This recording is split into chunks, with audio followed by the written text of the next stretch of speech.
ભારત દેશની આપણે વાત કરીએ કે ભારત દેશ છે એ પ્રાચીન સમયથી જ વિશ્વના અલગ અલગ દેશો સાથે સંબંધો વિકસાવ્યા છે. તો ચાલો આપણે હવે જોઈએ ભારત દેશના પાડોશી દેશો. વિદ્યાર્થી મિત્રો, ભારત દેશના પાડોશી દેશોની વાત કરીએ તો દક્ષિણ એશિયામાં, ભારત છે એશિયા ખંડના દક્ષિણ ભાગમાં છે, એટલે દક્ષિણ એશિયામાં ભારતનું એક મહત્વપૂર્ણ સ્થાન છે. એ આગળ જ આપણે જોયું. શા માટે ભારતની અંદર વાત કરીએ તો આ તો વિદ્યાર્થી મિત્રો જે માહિતી છે એ જૂની આપેલી છે, કારણ કે હવે અત્યારે જે આપ્યું છે તમારી બુકમાં એ 29 રાજ્યો અને દિલ્હીનું રાજ્ય છે એ આપણને ખ્યાલ છે કે આપણી રાજધાની છે, અને એ ઉપરાંત 6 સંઘ શાસિત એટલે કે કેન્દ્ર શાસિત પ્રદેશો હતા, છે નહીં પણ હતા.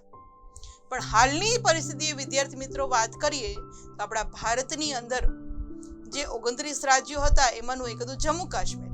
તો આ જમ્મુ કાશ્મીરને રાજ્યનો દરજ્જો બંધ કરી અને એના 2 ભાગ કર્યા, કે જેને જમ્મુ કાશ્મીર જે એક હતું એમાંથી 2 કેન્દ્ર શાસિત પ્રદેશો આપણે બનાવ્યા. એ ખ્યાલ જ છે.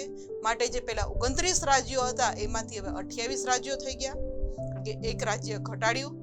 અને જે 6 સંઘ શાસિત પ્રદેશો હતા એની જગ્યાએ 8, કારણ કે લદ્દાખ અને કાશ્મીર એવા 2 ભાગ કરી અને આ બંને કેન્દ્ર શાસિત પ્રદેશો બનાવેલા. હાલની પરિસ્થિતિની વાત કરીએ તો હવે 28 રાજ્યો અને 8 સંઘ શાસિત એટલે કે કેન્દ્ર શાસિત પ્રદેશો છે.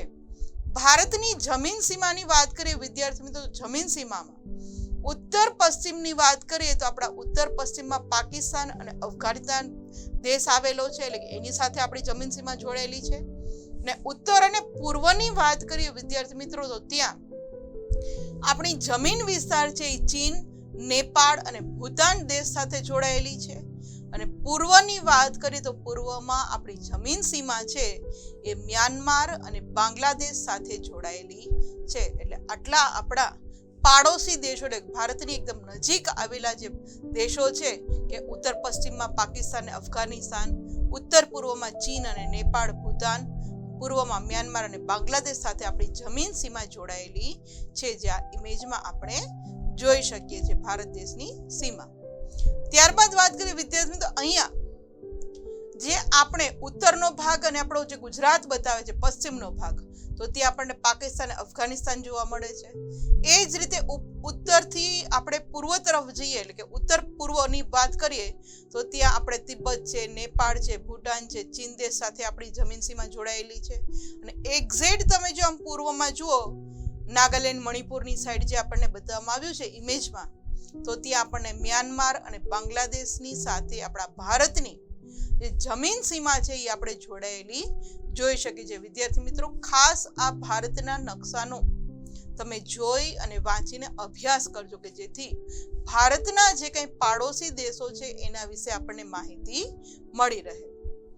આગળ વાત કરીએ વિદ્યાર્થી મિત્રો તો ભારતની દક્ષિણ દિશા છે તો આપણને ખ્યાલ છે કે સમુદ્ર કિનારો જ છે, ત્યાં તો જમીન સીમા તો કોઈ સાથે જોડાયેલી નથી.